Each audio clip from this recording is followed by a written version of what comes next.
7 cara kita untuk menjadi Miracle Corporation. Tapi bukan cuma sekedar Miracle Corporation aja, tapi juga menjadi pribadi yang ajaib, menjadi keluarga yang ajaib gitu kan, menjadi negara yang ajaib. Ini sama semuanya caranya. 1, taubat ya, menjadi habit bagi semua stakeholdernya. 2, jujur akhlaknya, dari yang paling kecil jujur sama anak, jujur sama hewan peliharaan, jujur sama waktu gitu ya. Kemudian halal, pengen yang halal ya Allah ya Allah ya. Kalau nggak ada yang halal udah langsung buang aja udah. Ya, udah nggak usah nanya lagi, Pak Nas riba gimana? Buang gitu aja udah. Tinggalin mau gimana lagi gitu. Ya, udah waktunya ninggalin. Tapi kalau ada tapinya gitu tuh. Pengen yang halal tapi nggak gampang kan Pak Nas, ya. Ingat-ingat ini. Seseorang yang meninggalkan sesuatu karena Allah. Meninggalkan sesuatu karena Allah, karena ya haramnya, ya nggak bagusnya, ya maksiatnya, maka Allah akan menggantinya dengan yang lebih baik dari apa yang dia tinggalkan. Begitu. Bismillah insyaallah ya, karena halal ini udah jadi syarat utama dalam rezeki. Yang sekarang orang pinjol-pinjol tuh tinggalin pinjol gitu ya. Terus kalau belum kebayar gimana Pak Nas? Tekad dulu bahwa kita nggak mau minjol lagi gitu loh ya. Pinjol itu pinjaman online. Yang keempat, tawadhu jiwanya. Ya, seandainya perusahaan-perusahaannya adalah perusahaan-perusahaan yang selalu menjadi perusahaan semua stakeholdernya tawadhu, ya, rendah hati kepada manusia, gitu kan, rendah diri di hadapan Allah. Keren, enggak begini, wah enggak merasa jagoan, enggak, jangan, ya, udahlah stop cara-cara kayak gitu, ya, cara-cara kita selalu merasa diri kita hebat, nauzubillah. Yang kelima, Al-Quran sebagai energi geraknya. Jadi kalau nggak ada Al-Quran rasanya tuh nggak ada bensin gitu ya, yang menghidupi diri kita. Dan kadang-kadang kan kita punya perasaan kesel kan tiap hari tuh. Kadang-kadang tiba-tiba, yang ini bikin kesel, garpu talak lagi. Yang ini bikin kesel, garpu talak lagi. Yang ini bikin marah, garpu talak. Yang ini bikin kecewa, garpu talak. Yang ini bikin sedih, garpu talak. Yang ini bikin ya nggak semangat, garpu talak. Begitu ya. Jadi akhirnya Al-Quran tuh jadi energi. Ya, sampai sekarang saya pun masih ada apa-apa Al-Quran. Dan saya ajak gitu loh orang-orang untuk bareng-bareng bersama untuk mendekat kepada Al-Quran. Yang keenam, khusyuk, fokus 100% pada apa yang dilakukan. Dan yang ketujuh, satu sama dan terhubung semboyannya. Selalu dia pengennya connect, terkoneksi. Kayak sekarang ini kita terkoneksi dengan wifi, terkoneksi dengan internet. Pokoknya kalau nggak terkoneksi itu gimana? Nah, kita terkoneksi dengan manusia. Jiwa kita tuh terkoneksi. Jangan sampai ada konflik nih gitu kan sama orang. Jangan sampai kita nggak terkoneksi sama dia gitu loh. Walaupun kita konflik nih, kita doakan, kita kirimkan doa bagi dia gitu loh. Ya, seperti itu ya. Baik, terima kasih. Ini yang pertama, taubat jadi habit para stakeholdernya ya. Ini yang pertama, ini merupakan fondasi bagi sebuah perusahaan untuk menjadi perusahaan yang ajaib, ya, negara yang ajaib, keluarga yang ajaib. Motivasi saya adalah begitu ya, untuk menutupi dosa-dosa saya di masa yang lalu. Itu keren banget. Kalau seandainya ini sudah menjadi ya habit di antara para stakeholdernya, maka insya Allah perusahaan itu akan menjadi perusahaan yang sungguh perusahaan yang ajaib. Gitu ya. Jadi ini yang nomor 1 ya, taubat lagi, dan memang hobinya tuh taubat, nggak ada yang lain selain dia bertaubat. Datang ke kantor, kenapa sih datang ke kantor? Ya, coba sekarang kalau seandainya kita datang ke kantor gitu ya, motivasinya untuk apa? Cari duit. Ya, harusnya nggak gitu. Ya, motivasi ke kantor untuk apa? Semoga dengan amal soleh yang saya lakukan di kantor ini bisa menutupi ya dosa-dosa saya yang di masa yang lalu. Itu keren banget kalau seandainya kita bisa menjadikan taubat itu sebagai habit. Untuk apa sih ngikutin ini gitu ya? Mudah-mudahan dengan ada ilmu satu aja yang kita bisa terima gitu di sesi kali ini ya, itu bisa mencuci dosa-dosa saya di masa yang lalu. Jadi motivasinya tuh benar-benar taubat itu menjadi habit bagi para stakeholder. Satpamnya taubat, front desk-nya taubat, ya, orang keuangannya taubat, ya. Ya kalau udah taubat kayak gitu, korupsi juga takut udah, ya. Nah kalau seandainya dia korupsi udah nggak berani, gitu ya, kemudian saingan juga nggak mau, gitu ya, nyuap apalagi, gitu. Masya Allah, ya. Semoga ini bisa didengar oleh para pemimpin-pemimpin bangsa, ya. Jadi kita bisa kok bikin Indonesia ajaib. Yang kedua adalah jujur menjadi akhlak utama. Kalau ini yang dilakukan oleh semua stakeholder di dalam sebuah perusahaan akan menjadi perusahaan yang sangat-sangat luar biasa disegani. Ya, perusahaan yang akan menjadi ajaib. Ajaib kenapa? Karena konsumennya kok banyak banget begitu ya. Seperti itu. Dalam sebuah hadis Rasulullah SAW menyebutkan, ya, innas sidqa yahdi ilal bir wa innal birra yahdi ilal jannah. Sesungguhnya jujur itu mengajak kepada kebaikan dan kebaikan itu mengajak kepada surga. Yang ketiga, ya, halal menjadi satu-satunya yang dicari untuk rezeki, ya. Halal. Jadi orang yang sangat hati-hati dalam urusan harta, gitu ya. Lebih baik nggak makan deh daripada, gitu ya, ini hartanya nggak jelas, gitu ya. Apa rumah ngontrak, gitu ya, nggak apa-apa gitu kan, cuma naik sepeda ontel gitu, yang penting halal. Yang bagus itu kan naik Alphard tapi halal gitu. Yuk sama-sama kita cari yang halal aja. Nanti insya Allah Allah yang akan berikan keajaiban buat kita, ya. Yang keempat, tawadhu jiwanya. Air itu hanya bergerak ke yang rendah. Kalau kita berada di rendah, maka air itu turun ke bawah. Ini rezeki nih, rezeki turun ke bawah. Jadi rezeki turun kepada orang yang rendah. Kalau tinggi gitu kan, rezeki itu adanya di sini. Kita tinggi dari rezeki, ya akhirnya harus dipompa untuk kita dapat rezeki. Nah selama ini inilah yang terjadi, kita tuh mompa gitu loh. Ya kayaknya untuk dapetin 5 juta aja kok nggak gampang banget ya, karena kita tinggi hati gitu. Tinggi hati, kita kan harusnya rendah. Ya, seluruh persoalan dimulai dari saya benar, orang lain yang salah. Seluruh persoalan dimulai dari itu. Saya benar, orang lain salah. Saya benar, orang lain salah. Dan seluruh solusi dimulai dari kebalikannya. Nah, maka kalau kita mau jadi perusahaan yang ajaib gitu kan, Miracle Corporation, maka kita harus ngajak diri kita untuk menjadi orang yang tawadhu. Nggak ada beda nih gitu kan antara bos sama karyawannya. Orang-orang tuh kadang-kadang gitu datang ke kantor, kayaknya kok bosnya yang mana ya gitu kan. Ternyata OB sama bos sama kerennya gitu, sama kerennya, ya, tawadhu gitu. Nah mudah-mudahan ya kita bisa menjadi orang-orang yang tawadhu seperti ini gitu ya. Nah jadi ketika kita urusannya ditagih orang, ya, kita marah-marah, ya kan akhirnya kita nggak tawadhu dong, ya kan, ditagih orang nih gitu. Jadi kitanya punya amanah sama orang, kan sekarang kan gitu ya, yang sering terjadi. Udahlah kitanya yang punya amanah, yang ngutang gitu kan, bahasa itu ya. Udahlah kita yang punya amanah, gitu kan, pas ditagih kitanya yang galak gitu. Jangan dong, jangan kayak gitu ya. Tapi ketika ditagih, iya maaf saya salah, gitu aja gitu. Maaf saya salah. Udah punya uangnya belum? Mohon maaf belum gitu. Aduh, saya doakan mudah-mudahan Bapak dimuliakan Allah gitu. Jadi kita berada dalam posisi rendah. Begitu juga kalau kita nagih gitu loh. Kita nagih tuh kadang-kadang kan kita merasa diri tinggi. Di sini persoalannya, ya. Kenapa muncul persoalan? Karena kita sebagai orang yang ngerasa punya duit, ngerasa punya duit, kita pinjemin sama orang. Pada saat kita mau nagih, bayar gitu kan.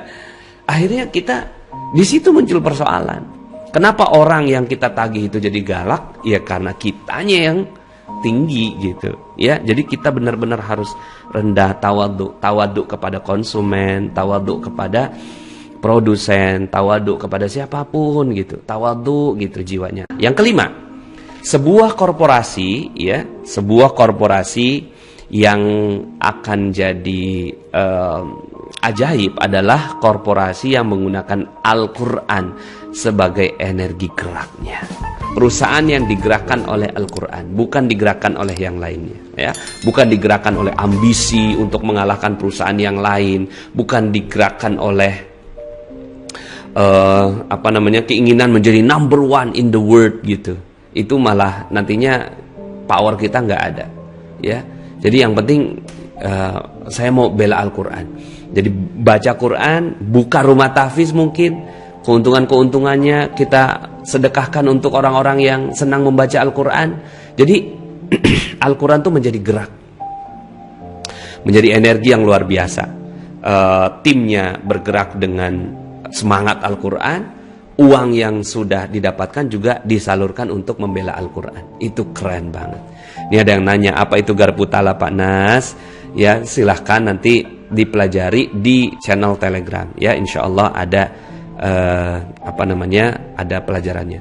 Nah, nanti ketika kita, ya Allah, kok sekarang ini ya Allah saya targetnya ini ya nutup penjualan ini lebih kurang ya Allah, nggak banyak-banyak, cuma 100 juta ini target dari perusahaan misalnya begitu ya, kita sebagai agen ya. Tapi kok belum nyampe targetnya ya Allah, baru 50 juta padahal udah tanggal 26 Desember gitu. Saya pengen ya Allah, pengen banget supaya saya bisa mencapai target saya. Ya, titipkan kepadaku satu ayat yang bisa membuat aku jauh lebih tenang sehingga bisa mencapai target yang kuinginkan. Dibuka deh tuh, lihat ayatnya, kemudian pelajari ya yang ada di sekitar ayat tersebut. Satu ayat ke atas, satu ayat ke bawah gitu ya. Lihat kata-kata kunci yang ada di sana ya, terus kemudian masukkan, meresap dalam hati apa ya pesan cinta Allah. Ada pesan apa dari Allah di dalam ayat ini. Kita yang bisa ngukur tuh gitu. Pesan cintanya Allah apa ya dalam ayat-ayat yang saya baca ini gitu. Kemudian zikirkan. Ajaib. Setelah itu tiba-tiba terjadi sebuah keajaiban. Percaya deh ya. Dan udah banyak pengalamannya yang saya lakukan dengan tim-tim bisnis yang saya lakukan gitu ya. Yang keenam, khusyuk latihannya. Setelah menikah gitu ya, saya tanya lah gitu kan, apa sih rahasia kamu gitu kan, kok bisa cum laude gitu. Padahal saya tahu betul istri saya itu dia aktif di kampus dengan berbagai macam organisasi. Kok dia bisa cum laude juga di sekolahnya dulu, dia sebagai alumni gitu, itu juga dia aktif gitu dalam organisasi alumninya. Apa sih rahasia kamu? Nah, ternyata rahasianya khusyuk. Ya, rahasianya yang keenam ini, khusyuk. Kalau lagi di kelas, ya udah di kelas, nggak mikirin yang lain gitu, fokus gitu, ya, ngedengerin dosen, gitu kan. Terus kemudian mencurahkan seluruh jiwa raga dalam pembelajaran di kelas. Pada saat rapat di organisasi ya khusyuk, gitu, fokus gitu di organisasi itu. Pada saat di keluarga juga begitu, fokus. Nah kan sekarang kan kita ini nih, kadang-kadang kita nih ya kehilangan fokus. Pada saat kita lagi ngobrol sama orang gitu kan, kita sibuk HP gitu kan. Nah itu pada saat itu ya nilai kita di hadapan orang itu langsung turun kan. Dan di situ ya hal yang seperti itu jadi nggak bagus gitu ya. Nah kemudian jadi 100% di setiap aktivitas kita gitu. Nah itu latihan tuh. Pada saat ibadah ya udah tinggalin semua gitu kan. Ini waktu saya untuk Allah gitu. Jadi waktunya saya untuk Allah, khusyuk gitu, latihan dia ya. Nah tapi pada saat bekerja gitu kan, dia benar-benar khusyuk untuk apa? Untuk memberikan kebaikan buat orang lain ya, supaya orang lain dapat kemuliaan dan kebahagiaan dari dirinya. Jadi latihan dia untuk memberikan kebaikan buat orang lain. Dan kita benar-benar khusyuk gitu dalam fokus optimal, all out 100% gitu dalam apa yang kita kerjakan ya. Jadi Masya Allah kalau udah seperti itu gitu ya, itu insya Allah kita menjadi orang yang the best ya, menjadi korporasi yang ajaib ya.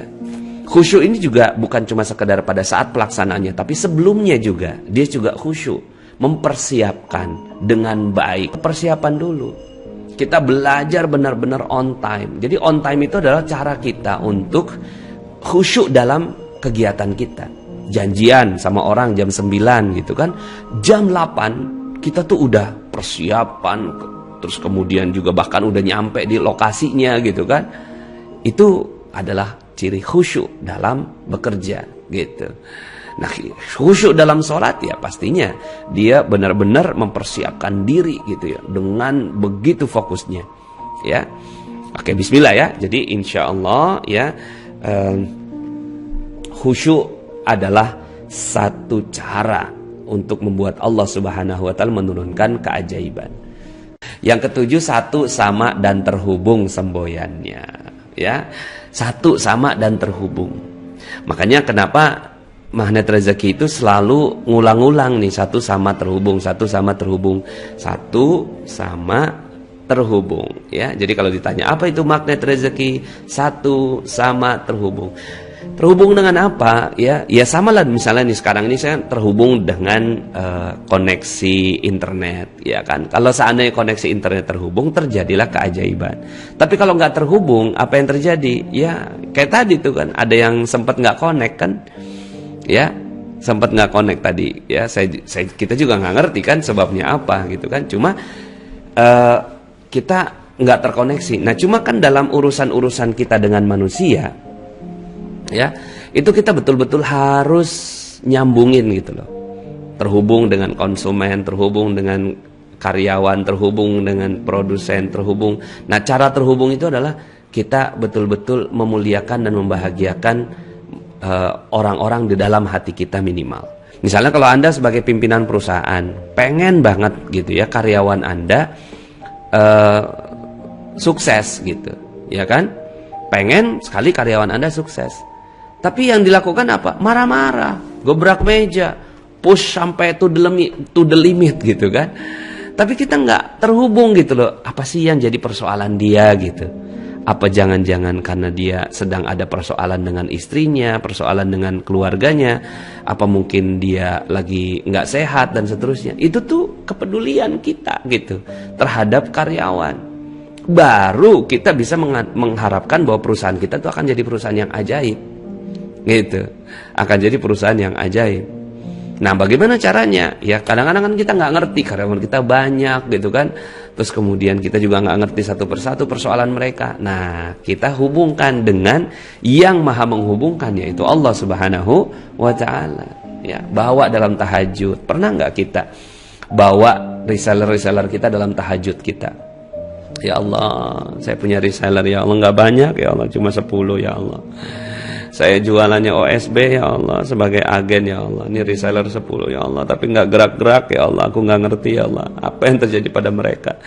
Tapi Engkaulah yang maha memuliakan mereka. Sayangi mereka, cintai mereka, muliakan mereka, bahagiakan mereka di dunia dan di akhirat ya Allah. Berikan kebahagiaan ya Allah. Seandainya OSB ini menjadi jalan terbaik bagi mereka ya Allah, mudahkan apa-apa yang kami lakukan ini untuk dia ya Allah. Ya, doakan. Dalam sholat, pernah nggak kita doakan tim kita, karyawan kita? Ya, bayangin wajahnya satu persatu. Wah, kalau seandainya itu yang dilakukan, bismillah insya Allah. Doakan pakai bahasa Indonesia, supaya kita paham. Jadi satu, sama dan terhubung dengan semuanya, terhubung dengan alam, ya. Terhubung dengan alam gimana dong caranya? Ya, terhubung dengan alam itu dengan ya mendoakan kebaikan bagi alam semesta ini ya. Makanya alhamdulillah dalam sholat udah lengkap sebenarnya, menunya itu udah banyak banget gitu di dalam sholat gitu ya. Seperti itu ya. Jadi satu, sama